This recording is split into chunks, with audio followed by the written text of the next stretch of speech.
지난번에 인터뷰한 동영상을 보시고 많은 여러 애국 동지들이 좋은 글을 너무 많이 써주셔서 제가 일일이 답변을 해드릴 수도 없고 너무 많은 분들이 좋은 글을 해주셔서 제가 감사하고 고맙다는 인사를 드리려고 오늘 또다시 이렇게 카메라 앞에 섰습니다. 정말 애국 동지 여러분 감사하고 고맙습니다. 이 더운 날 그래도 우리가 너무 많은 태극기를 들고 너무 여러 날을 지금 9개월째 나오고 있습니다만 우리가 해놓은 것은 없습니다. 그렇지만 이 현 집권 세력들이 너무나 잘못하고 있고 또 너무나 이 억지스러운 짓을 많이 해서 우리 국민 모두가 가만히 볼 수 있을 수가 없습니다. 그래서 또다시 이렇게 참 여러분께 말씀을 드리려고 합니다. 오늘은 인사만 하려고 했는데 제 짧은 소견이나마 한 가지 말씀을 드리려고 하는 것은 대통령은 대통령다워야 합니다.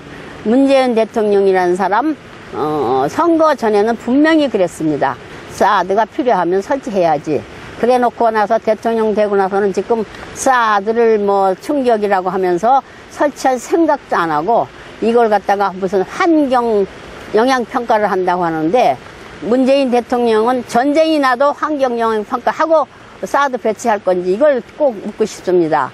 국민 생명을 담보로 하고 이것을 장난하는 것도 아니고 정신이 멀쩡하다면 절대로 우리 국민 생명을 담보로 해서 이런 행동을 해서는 안 됩니다. 문재인 대통령 정말 정신 차리고 국민이 무엇이 제일 바라는 것이며 국민이 무엇이 제일 아픈 것인가 정말 찾아서 그걸 하루속히 시행하도록 하십시오. 그리고 또한 사드 자체는 저에게 어떤 사람이 이렇게 억지스러운 소리를 합니다. 사드는 이게 방어용이 아니고 공격용이나 이런 얘기를 하는데 제가 여기서 다시 한번 정확하게 말씀을 드리겠습니다. 사드 하면은 그게 이니셜입니다. 그게 고유명사가 아니고 THAAD 그렇습니다. T는 터미널, H는 하이, A는 어덜트, 공중, 그 다음에 A는 에리아, D는 디펜스 그렇습니다. 그러니까 이 자체를 갖다가 총괄해서 말씀을 드린다면 높은 공중에서 마지막 방어하는 무기라고 보면 맞습니다. 터미널이 마지막이지 않습니까? 우리가 버스 터미널 할 때 터미널 하듯이 터미널 하이, 그 다음에 공중, 그 다음에 에리아 디펜스, 그 다음에 방어니까 높은 공중에서 방어한다는 마지막으로 방어한다는 그런 뜻이 사드가 되겠습니다. 그렇듯이 국민이나 모든 사람들 이걸 좀 잘 자각을 하셨으면 좋을 것 같아서 내가 다시 한번 이렇게 말씀을 드립니다. 사드 자체는 절대로 이것은 공격용이 아니고 방어용입니다. 우리가 그 많은 돌, 김대중 시절에 많은 돌을 줘서 매일같이 정말 미사일이 하늘로 날아다닐 때 방어도 안 하고 가만히 앉아서 총 맞고 죽을 수는 없는 거 아닙니까? 그런데도 불구하고 문재인 대통령이라는 사람이 지금 무슨 짓거리를 하고 있습니까?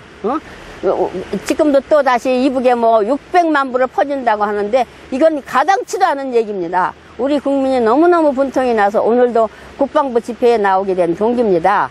그러니까 우리가 이 문재인 대통령이 정신이 멀쩡한 사람 같으면은 우리 국민이 뭐를 가장 간절하게 바라는지를 하루속히 좀 파악을 하고 실천했으면 좋겠고요. 또한 우리 장관들 역시 마찬가지입니다. 우리 이번에 유명한 장관들 보면은 외교부 장관 강경화 씨를 비롯해서 김상곤 씨 교육부 장관 엄청나게 큰 자리입니다. 외교부 장관 자리라면 우리나라 장관 중에서 제일 수장입니다. 그런데도 불구하고 장관 돼서 첫마디 한다는 소리가 그러니까 위안부 할머니 이 얘기를 먼저 합니다. 이 위안부 할머니는 몇십 년을 우리나라 울고먹고 남은 찌끄러기인데 지금 세계를 보고 왔다는 강경화 장관이 겨우 한다는 소리가 위안부 할머니밖에 안 됩니까?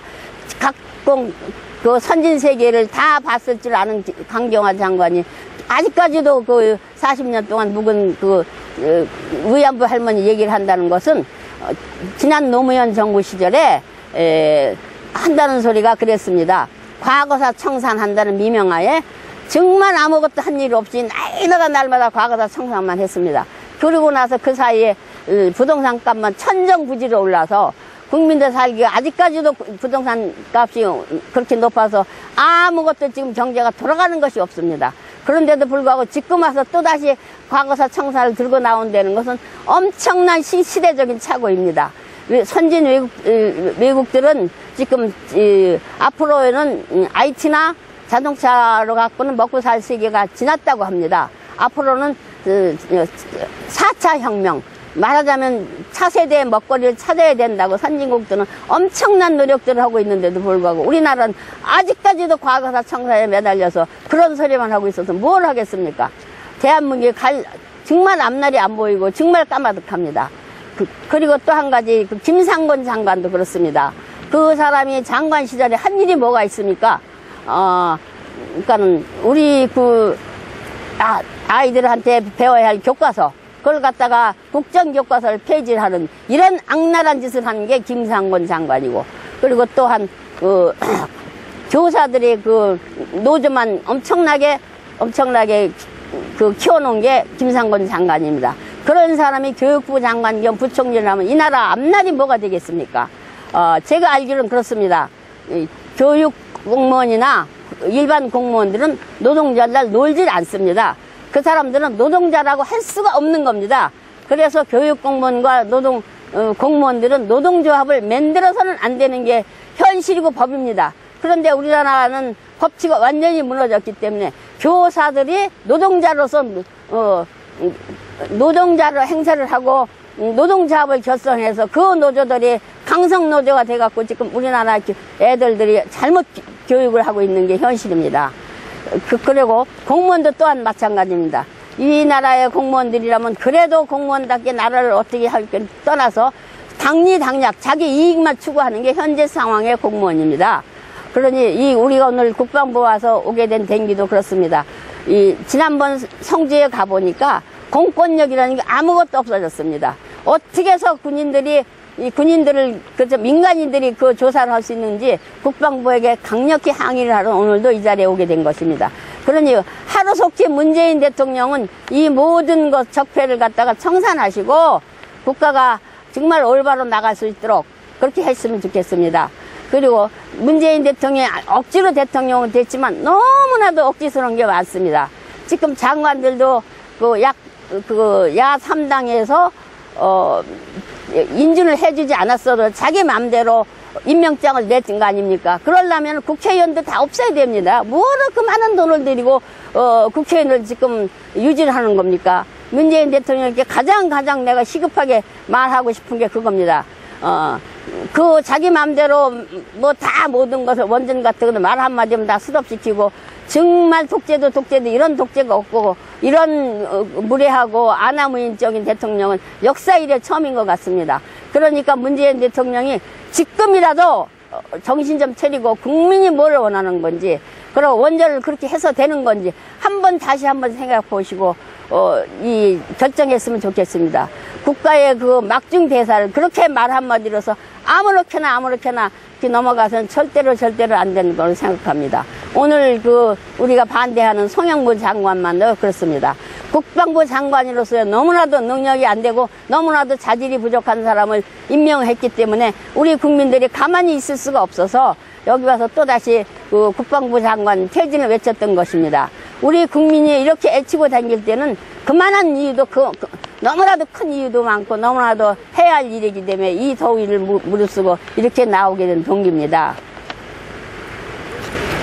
지난번에 인터뷰한 이후에 영상을 보시고 네. 어떤 내용들을 많이 이렇게 주셨나요? 예, 국회의원들을 성주 가서 현장 조사도 안 하는데 국민들만 이렇게 너무 몸달아서 이렇게 해서는 안 되겠다는 얘기. 그리고 노조를 기업들에서 국내에서 다 나가라는 거예요. 이제 국내 기업들이 너무 노조가 저기에서 기업을 할 수가 없으니까 외국으로 다 나가라. 이런 얘기들을 애국 시민들이 하셨고요. 그리고 또 국회의원들이 전부 다 청문회 통과하는 사람만 국회의원 시켜야 된다는 얘기. 그리고 또, 김동수란 애국보수 우파들은 적극적으로 모두 일어나야 된다. 우리 태국계 민심을 받들어 행동하는 국회의원이 필요하다. 그런 국회의원이 꼭 필요하다. 이런 얘기를 해주셨고요. 또, 김도희란 분은 국회의원 100명도 많다. 제 얘기도 60, 70명이면 가능하다고 생각을 하는 게 제 주장입니다. 그리고 이 오영자 씨에 대해서 제가, 거기 인터넷에 떴으니까 말씀을 드립니다. 이렇게 실명을 거론하는 것은 실례인 줄 알지만 너무나도 긴 편지를 정말 구구절절히 맞는 편지를 써주셔서 제가 그걸 기억은 못 하겠는데 국회의원이 적폐 1호로서 나라 빚 갚는데 국회의원만 없애도 나라 빚 갚는데 도움이 많이 되겠다. 이런 얘기 했고, 문재인이 정말 능력 부족이다. 대통령으로서는 절대적으로 능력이 부족하니까, 억지로 끌어내린 박 대통령의 임기 그만큼만 대통령하고 내려와라 하는 얘기였고요. 또, 기간만큼만? 네네네네. 그만큼만 하는 얘기고, 지방자치자치 폐단을 김검수 씨란 분은 자세히 이렇게 설명을 해 주셨습니다. 지방자치대가 지금 현재 우리나라에서는 3,000명이라는 의원이 있는데 우리나라는 지방자치제 필요가 없습니다. 절대로 있어서는 안 되는 거기에 지방자치입니다. 지난번에 말씀하셨죠? 네네네. 네. 그리고 거기에 대해서 공감하는 글을 또 쓰신 분이 계시는군요. 네네네. 그렇습니다. 그리고 어떤 분은 그런 얘기를 했습니다. 이번에 문재인 대통령 600만 불 이북에 또 주려고 하니까 우리 국민들이 할 수 있는 거는 지금 당장 성명서를 내요. 우리 국민들이 세금 거부하고 사인 받고 그래서 세금을 우선 거부하자. 이 얘기가 제일 많았습니다. 세금 거부하자는 얘기가. 근데 우리가 10개월 가까이 이렇게 정말 농성을 하고 태극기를 들고 길바닥에서 이 더위, 한 폭염서부터 장마서부터 이걸 다 무릅쓰고 나와서 했지만 아무것도 저쪽에서는 들은 척을 하지 않으니까 우리가 할 수 있는 실력 행사로는 세금 거부. 이게 가장 많습니다. 그러니까 지금 날짜는 얼마 안 남았습니다만, 이 영상을 보시는 분들 모두 다 함께, 마음을 모아가지고 세금을 문재인 정부 시절에 내지 마시고, 이번 7월 말하고 9월 말에 두 번에 걸쳐서 많은 세금이 세수가 거치게 됩니다. 재산세가. 그러니까 여러분들이 공감을 하시면은 부디 세금을 좀 밀려놔 주셨다가 다음번에 우리 좋은 대통령이 나와서 될 적에 그때 내주시기를 간절히 제가 부탁드리고 싶습니다. 그러니까 조금 밀리더라도 가산세를 물더라도 네. 이 기간 내에 이 정부 내에 내지 말고 네. 다음 네. 정상적인 정부 때 네. 내자. 네네네. 그게 저의 주장이고 또 다른 많은 분들의 주장이 그렇습니다. 세금을 다음 배 내주자. 이게 여러분들의 아주 열화 같은 희망이었고 정말 한두 분이 말했으면 제가 다시 이런 얘기를 안 하겠는데 너무나도 많은 분이 그런 얘기를 해주셨습니다. 그러니까 국민 여러분들 그리고 문재인 대통령은 우리 우파 60%는 국민을 생각 안 씁니다. 그러니까 우리가만이라도 세금을 안 내주었다가 그때 우리가 더 어려울 때 정상적인 대통령이 취임을 했을 때 내주면 맞다고 저는 생각하는 사람입니다. 지금 당선된 게 41%로 당선을 돼서 네. 우파 60%를 이렇게 표현을 하시는 거지 않습니까? 네네네. 구체적으로 들어가면은 제가 볼 때는 80% 이상은 우파라고 저는 보고 있거든요. 그러니까 어쨌든 이제 우리가 생각할 때는 그런데요. 네. 이제 공식적으로 확인된 게 그러니까 이제 표면적으로 네, 표면적으로 20%. 언론상에 네네네. 띄워준 거로는 이제 40%대라 이제 이 네. 얘기를 네네. 빗대서 말씀하시는 거니까 네. 구체적으로는 제가 볼 때는 80% 이상이라는 게 네. 우파라고 이렇게 보는 관점이 있습니다. 네, 맞습니다. 그게 맞는데요. 문재인 정부, 문재인 씨는 40% 안에서 지지율이 80%이기 때문에 실질적으로 그 사람 지지율은 30%, 32%밖에 안 되는 거거든요. 그런데 지금 외국 이번에 독일이나 미국 같은 데 가서도 어떠한 대우를 받았습니까? 대통령으로서 그러한 치욕스러운 대접을 받을 수는 없는 겁니다. 미국 역사상 외국에서 대통령이 왔을 때 그렇게 대접을 한 건 처음이라고 합니다. 그러니까 우리나라의 국격을 있는 대로 다 떨어뜨려 놓은 사람이 문재인 대통령이라는 사람입니다. 이 사람이 이대로 우리나라를 이끈다면 우리나라는 지금 현재는 경제대국에서 10위권이라고 하는데 이렇게 우리나라의 국격을 갖다 땅에 떨어뜨려 놓은 이상 경제대국 10위는 그냥 20위도 못합니다. 그럼 우리나라에 그만큼 우리 세대에 그래도 안 먹고 안 쓰고 자식들을 공부시켜서 이만큼 성장해 놨는데 지금 와서 한다는 게 뭡니까? 모자리 이 과거 정부 했다는 것은 전부 다 때려 부시고, 전부 다 하던 공사 다 중단시키고, 지금 원전만 해도 그렇습니다. 지금 원전이 지금 지타 많은 걸 갖다가 수dob을 시키면 2조 5천억 원이 손해가 난답니다. 이게 적은 돈입니까? 어마어마한 큰 돈이죠. 그럼 2조 5천억이라는 돈을 손해 보가면서 지금 원전을 갖다 그냥 이 자리에서 수dob을 하면은 또 그것도 문제가 떠나서 우리나라가 지금 아무 대안도 없이 원전을 갖다가 그만큼 수dob을 시키면 뭘로 에너지를 생산해서 우리나라를 갖다가 경제 부흥을 할 겁니까? 대안을 먼저 생각을 하고 원전 수dob을 시켜야지. 이건 말도 안 되는 짓이 지금 우리나라에서 시행이 되고 있습니다. 원전도 그렇지만 지금 현재 사드 문제가 가장 시급하고 가장 급한 건데 그거를 갖다가 지금 우리나라 공권력들이 가만히 노조들 몇 명에 의해서 그렇게 하고 있는 거 보니까 너무도 이건 대한민국이 아니고 이건 대한민국이 이대로 나가서도 안 되고 이거 어떠한 방법인지 이거는 갖다가 문재인 씨가 하루속히 해결하지 않으면 문재인 씨 그 자리에서 내려와야 된다고 생각합니다. 우리 국민들이 문재인 씨를 대통령으로 믿고 살 수가 없다는 얘기입니다. 네. 예, 2조 5천억이 손실을 초래한다면은 네. 얼마나 큰 돈이냐 이렇게 비교를 해본다면 과거에 노태우 정부 때 한보 사태 때 네네. 5천억 가지고 나라가 발칵 뒤집혔거든요. 그렇죠. 그런데 5천억에 5배나 되는 네. 원전을 취소함으로 인해서 네네네. 발생되는 금액이 네. 2조 5천억이라는 거 아닙니까? 네네네, 그렇습니다. 이거는 상상을 초월을 합니다. 언론이 거기에 대해서 아무런 지적도 안 하고 있다면은 네. 언론도 미친 언론이 맞다고 봐야 되죠. 맞습니다. 이게 언론들이 이걸 제대로 했으면 우리나라가 이렇게 미쳐 돌아가진 않죠. 언론이 전부 다 썩어 문드러졌고 또 세상 몇 프로의 그러니까는 적폐청산하는 그 사람들이 노조들 때문에 이렇게 이 지경이 됐는데 문재인 씨는 이걸 하루속히 풀어나가지 않으면 빨리 그 자리에 내려와야 합니다. 그렇지 않고는 우리 국가가 나갈 길도 없고 우리 국민이 살아갈 길도 없습니다. 네, 사드 문제는 우리가 생각하면 그래요. 우선 대한민국에 배치를 한다고 그때 트럼프 대통령 되기 전에도 그런 얘기를 했습니다. 미군 주둔이 우리나라에 많이 있지 않습니까?